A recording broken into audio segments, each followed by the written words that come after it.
And we are live. How you doing, Jessica? I'm great. How are you? Really good, really good. Welcome to everybody that is actually watching online. Back one more episode actually from backstage, Prime Texel, Puerto Rico.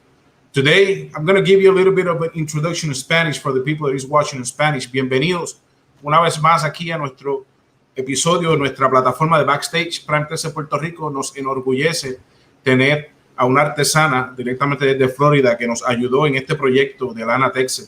Preguntas que tengan las pueden hacer en cualquier momento en español, las traduciré, pero la mayoría de la conversación va a ser en inglés. Así que, welcome, Jessica. Thank you so much. I'm happy to be here.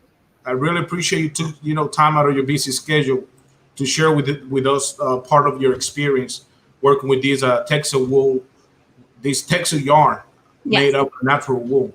So, can you tell us a little bit about your background? I mean, I know you're a professional artist. You're a teacher, also you're a hand dyer. But if you can tell us a little bit about you and your Into the Warren, about your business, so we can get to know you better.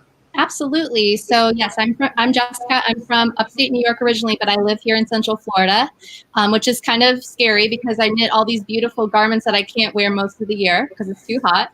But I started out as a crocheter and learned how to crochet. And then with time, I learned how to knit. And then I fell into the world of yarn and all different kinds of yarn and how to dye yarn.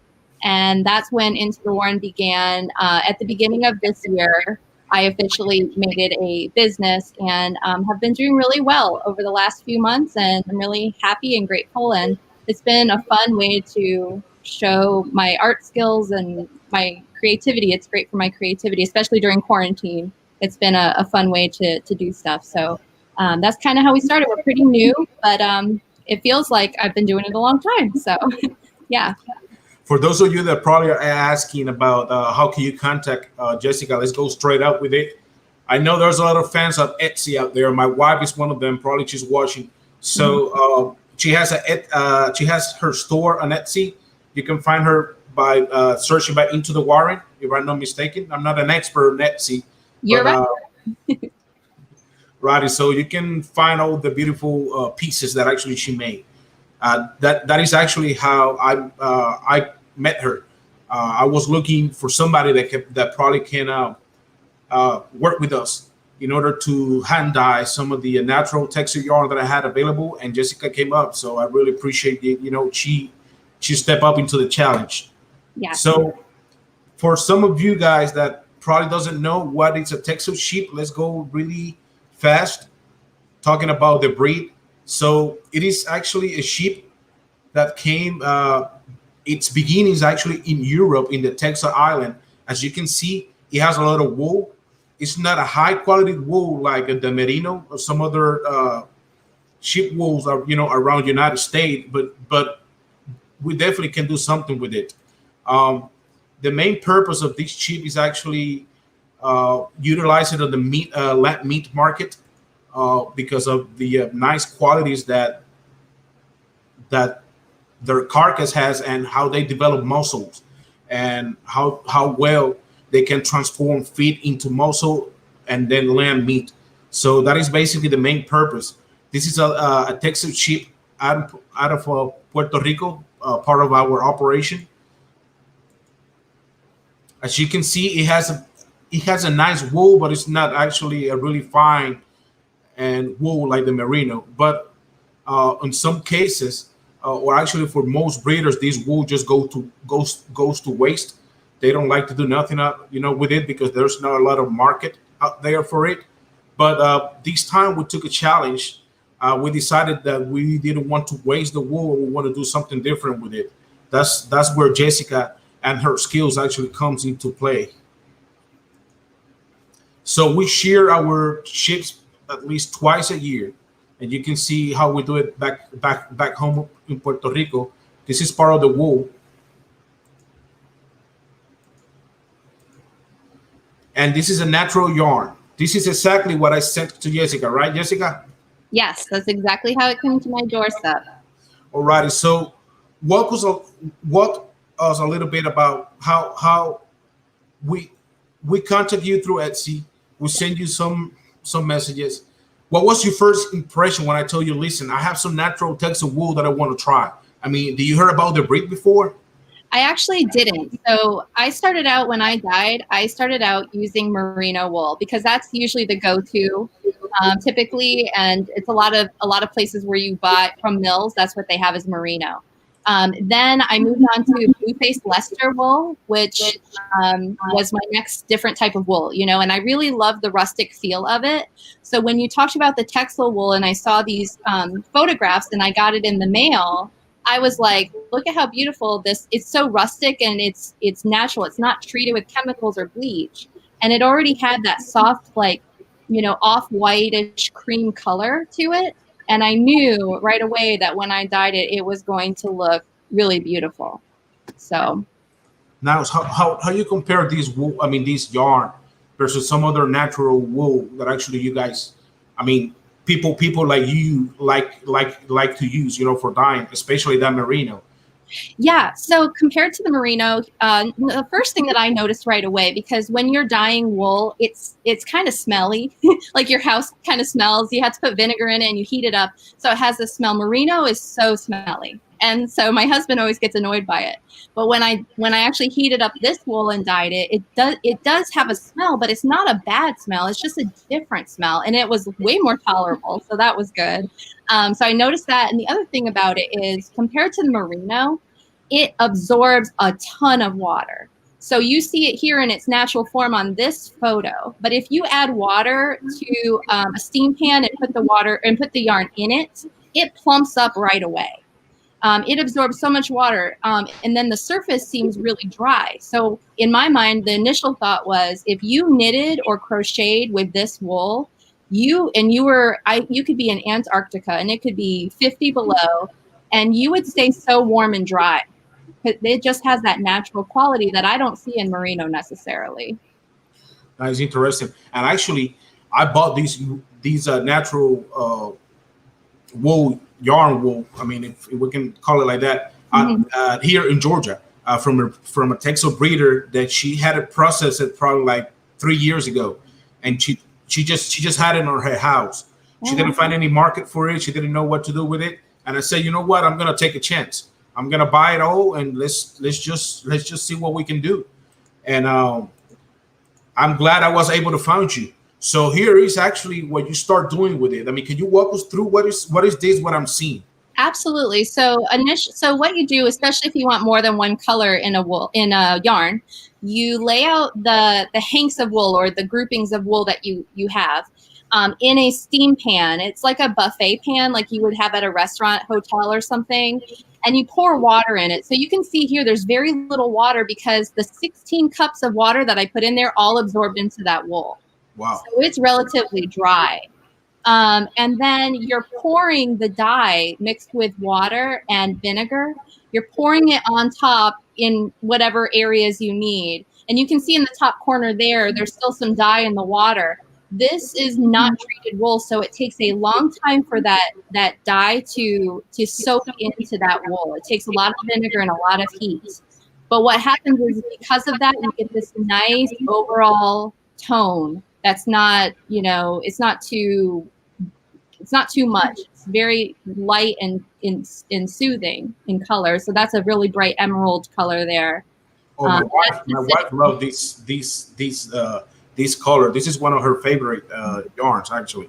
Aw, yeah. So that one was just one color, so I just put it in a pot. This one has speckling, so you can see the green there. You just kind of speckle the powder on, and it absorbs that way to give it a little texture. So, so you told me that actually it absorb a lot of liquid, water, and vinegar. I mean, how long it takes you that first stage? I mean, that process where you put all the liquid and then the wool basically, I mean, absorb everything. Yeah, so I was shocked at first because I didn't know that was going to happen. So I put 16 cups of water in the pan, put the wool in and dry, and it just sucked it all up and still wasn't all the way completely wet. So then I had to put like, I think 10 more cups in. So that was like, it took more time in that aspect just to make sure I could figure out how much water it needed. And then the dyeing process, you need to have it sit in that water at least 25 minutes for it to absorb all the dye. But that's common for untreated wool, even merino. You have to, it takes longer. I was going to ask you. My next question is: do you need to spend double the ingredients when you have to work with natural wool like this? For the dye, no. So maybe yes, more water, but the dye a little goes a long way. And I didn't notice a difference between dyeing merino and dyeing Texel wool, like the amount that you need to use. The dyes that you use to dye wool are very strong. So I didn't notice a huge difference in dye amount. Nice. So here's me that has, I mean, I don't know nothing about this. I only saw some pictures in your store, and I said, I want my Texel wool yarn to look like the beautiful yarn that you had available. And here it comes where I get with my wife and with you, try to figure out what kind of colors do we have. Definitely, we rely a lot on your knowledge and expertise, because I didn't have any idea of the process. So how difficult is actually to create these type of dyeing, these type of colors? It's not necessarily hard to understand, but it is actually labor intensive. You're on your feet a lot. I mean, it takes a few hours just to dye just this one little pan. You also have to wash the wool afterwards. The other thing is, when you're using acid dyes, which is the dye you use to dye protein fibers like this, it's actually dangerous to inhale. So if you use these powders, you have to have special masks to keep yourself from ingesting chemical. So that's one thing. But overall, I think you could learn how to do it just like I did and be fine. But it is, I mean, physically intense with the water and the heat and all that too. And just to make it clear, I'm not even trying. I mean, I don't even want to learn how to do it. I'm going to keep relying on your skill. So I want to make that clear. So how can you get something like this? So the way you were explaining it to me is like each hank has its unique personality, because I mean it's quite difficult to make them all of them uniform, especially when it comes to multiple colors like this, right? Right. So what you're going to do, if you want them to be as similar as possible, you put multiple hanks in the same pan and do it all at the same time. Because if you don't and you try to copy it, you can do your best to copy it, but they'll never be exactly the same because you're doing it by hand. It's not a machine. So that's what we call dye lots. So if you're doing a big project, you're going to want yarn from the same pan and not from different pans. And typically a knitter or crocheter will ask you, okay, I'm making a sweater. I need 6 of these from the same dye lot. And you just make sure that you have that in stock from the same pan. One of the struggles that I was having is, like, I was sending you colors for yarn that you dyed, but it was like white, a little bit of white yarn at the beginning. Mine was a little bit like cream, right? Because it was natural. I mean, how difficult was for you to dye and get away from that natural color and try to to transform her to these beautiful pictures that actually we're seeing now? So actually the cream color played into how nice these colors turned out because it softened the color. It made it more warm and soothing. So if I dyed blue on white yarn, it would be a lot colder. But dyeing it on that warm cream made it warmer and gave it that tone. So it's really special, the way that color mixed with the other dyes. Nice. I do remember through the process that actually you did like a test. Okay, I'm gonna go. I received the yarn. I'm gonna do the first one. Let's see how it looks. Do you already, based on your skills and professionalism, do you had an idea of what was going to be the outcome, or basically any type of surprises when you dry the yarn and you see what was the final result?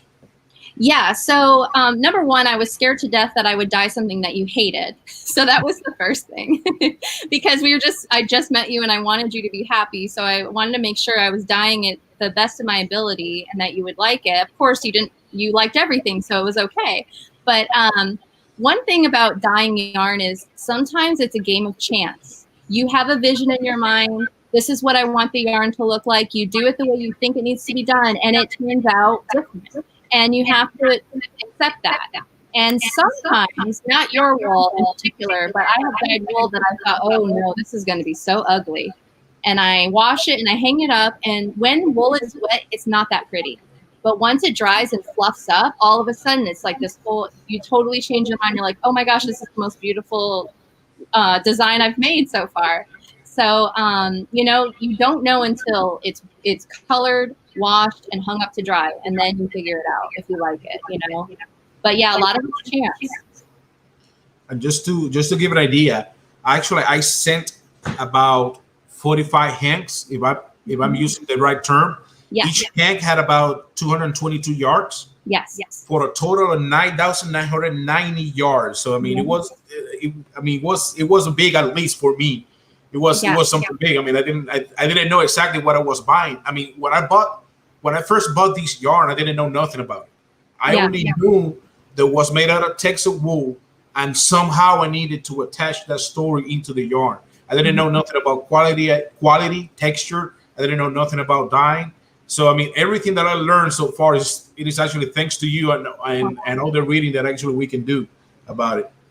And look these colors and texture. Help me understand, for somebody that actually like the crochet, if I'm saying correctly, you know, and make pieces out of this. I mean, how is the texture? I mean, what kind of pieces will you use this yarn?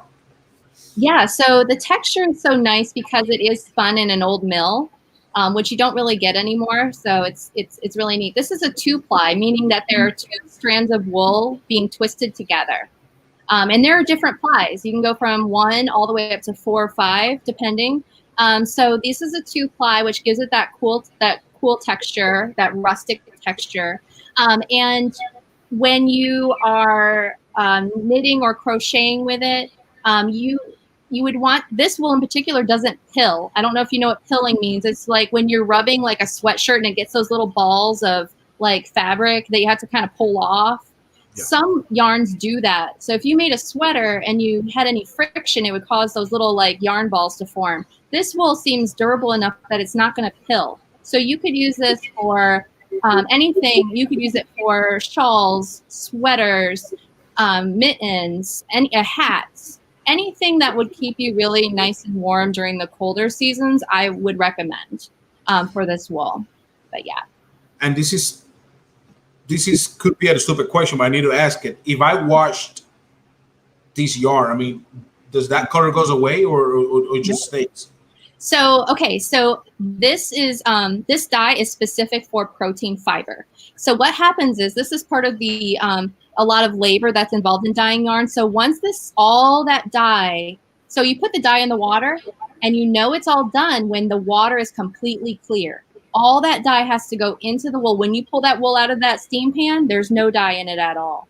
And then you take it to the sink, and with soap and water, you wash it multiple times, making sure that the water runs clear. If there's any dye that comes out of it, you wash it until it's done. So you have to wash it like 4 or 5 times. There should not be any bleeding. The color does not fade. This is long-term, long-lasting color. And dyers make sure that their stuff doesn't bleed, because we don't want you to get your yarn and start knitting or crocheting, and then you have dye all over your hands, or it bleeds into other colors. We don't want that. So we are really careful when it comes to that. You know, I was showing these pictures with people that I met recently because of this. I've been big of social media posting updates, you know, since you start working with this, and a lot of people just start reaching out to me, asking me about the yarn. And one of the comments that I had was that actually it looks like candy. I mean, you see something like these and you just want to eat it. I know, right? Exactly. So I mean, I love the texture. Like I told you, we got a lot of work to do. We got a lot of yards that actually they're gonna become some beautiful pieces. We still don't know what we're gonna be doing with it. Hopefully, well, we come with an agreement between me, my wife, and my niece. But yeah, we definitely had a lot of work to do with it. And my niece, she just can't wait to start working with this. You know, this color just motivate them, you know, to start doing, or just being creative, or just try to start doing something different. Yeah, I think anything that they come up with to make is going to be beautiful. I mean, I've seen the work that they've done prior to me dyeing this yarn and using other yarn. and they're obviously really good. And so I think whatever they make will be beautiful. Yeah, Jessica, one of my main goal, me as a Texel breeder, basically was just to make these for Texel breeders. My target audience is not people that actually buy this type of yarns. Right. My target audience is people that actually breed livestock, sheep, especially Texels. Most of the time, like I told you in the past, these wool just go to waste. I think because of the high demand of the merino and cotton and some other yarn that is available on the market, people don't realize that probably there could be even a small space in the market for Texel wool. You as an artist and possible as a future client, I mean, do you see some type of viability? I mean, for this Texel wool and the yarn made of it. I absolutely do. And, I follow knitters and crocheters from other countries, and especially in the UK. There are a lot of people that have their own sheep and spin their own wool and create projects with wool, wool that is not merino, different types of sheep. And it's very common there. For the United States, I'm not sure why merino has always been the thing. I know merino is softer in a lot of ways, but to me, I don't see why. For me, the only reason why I never used Texel wool is because I didn't know anything about it. If I knew about it, I would at least try it. And now that I've seen it, especially when you wash it, it plumps up so much. If you see like the hanks before they were dyed versus after they're dyed, you can tell the wool just plumps up and is so nice. I think that there's definitely a place for it. I think there are a lot of knitters and crocheters that want that rustic feel and want to make really special projects that look like they're heirlooms that you can pass down to your family members. So yes, absolutely. And when I was dyeing this yarn, I was like, man, I want to try something. I almost was like, hey, can I just knit something out of this? Because I'm curious as to how it knits up, Nice. Actually, I promise you, I got a bag full of wool in the garage that I'm gonna take it to a mill and get it and process it. I'm gonna send you some hands so you can hand dye it and do something with it. Okay. Let's see how that goes. I love this picture because I mean, there's a lot of diversity in this picture. Mm-hmm. Actually, Jessica was good enough to make 5 hanks out of each combination of colors. So we got a total of 45 hanks that actually we have available, for us to work. But the diversity of colors that she was able to create, it's just stunning. I don't have any other word to use for me as a client, as a customer. Your professionalism, dealing with somebody that didn't know nothing about this, I mean, it's great. I mean, I love that. So I want to say thank you about that. Thank you about being willing to work with this. I know it was something unknown that for most people that I contact, they didn't want to work with me because they didn't know what I was talking about. You didn't refuse. You say yes. Let's go ahead and let's try it. And look at this. I mean, this is awesome. These are final result, and these final product it's just awesome.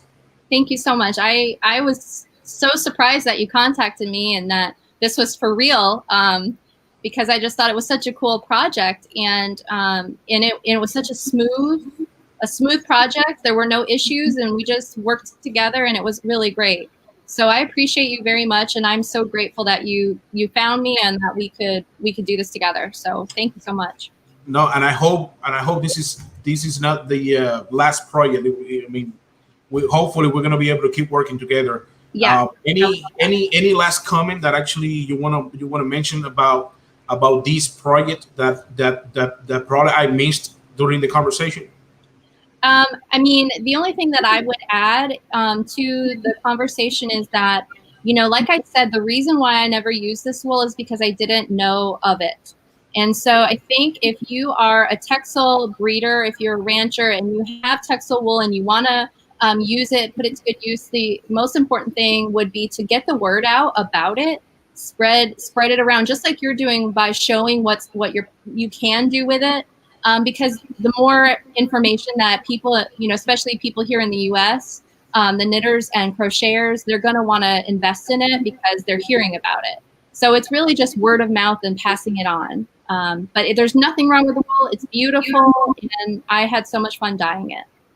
Thank you very much. One of the main reasons I want to try it is because I've been interviewing some Texel breeders around Latin America, and I recently interviewed somebody from Argentina.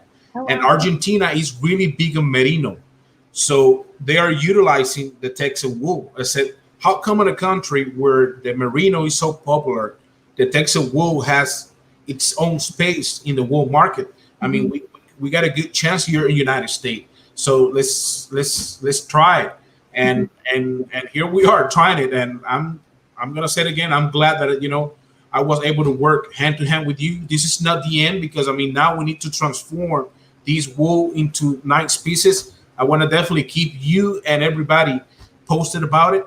So let me just show real quick your store again. So if you have the curiosity just to work with some of these pieces, Jessica has a way. I mean, she has a diverse inventory where you can buy. I mean, can you tell us a little bit of what you offer, so people can? So I did start with merino, and some of the hand dyed yarn you see here is merino, but I've actually moved to blue face Leicester because I actually like that better. Because I was scared to try it, and I tried it and I love it. So a majority of this is actually not merino. And I use a variety of colors, a lot of earthy colors. And yeah, all of these are hand dyed in my kitchen by myself with a 2-year-old running around. But yeah, I have little sets. I have DK, which is the double knitting weight that your yarn is. I also have sock weight because people love to make socks and very fine shawls and things like that. So there is a diverse amount of color and types of wool and things like that. I also make project bags and things like that. So yeah, there's a lot in there, and I update it as much as I can. If you are a Texel breeder watching this video now, or probably watching it later on, and you have some wool, go ahead and get it, process it, and send it to Jessica. She will be able to transfer that wool very quick, and you will be pleased with the final product like we are with ours. So once again, Jessica, I mean, like I told you, it was only going to be 30 minutes. I didn't want to extend the conversation any longer because I want to respect your time and the audience time. But thanks a lot, for working with with us. And when I say us, I'm talking about me and my wife, my family, because it was like a family project. It was fun to spend time together, deciding on colors, deciding who we're gonna pick to do this. So I really appreciate that. I mean, we had some good quality time as a family thanks to this project, and you were part of it. So for everybody that is watching, follow Jessica on Into the Wire and on social media, Instagram and Facebook. If you have some good wool that you want to hand dye, Jessica is the person that actually you want to contact. Thank you so much. I really appreciate it, and I'm just so pleased with how everything turned out, and I can't wait to see what your aunt and your niece come up with. I can't wait to see it. Sounds good. All righty. Thanks a lot to everybody. See you in the next episode. All right. Bye-bye.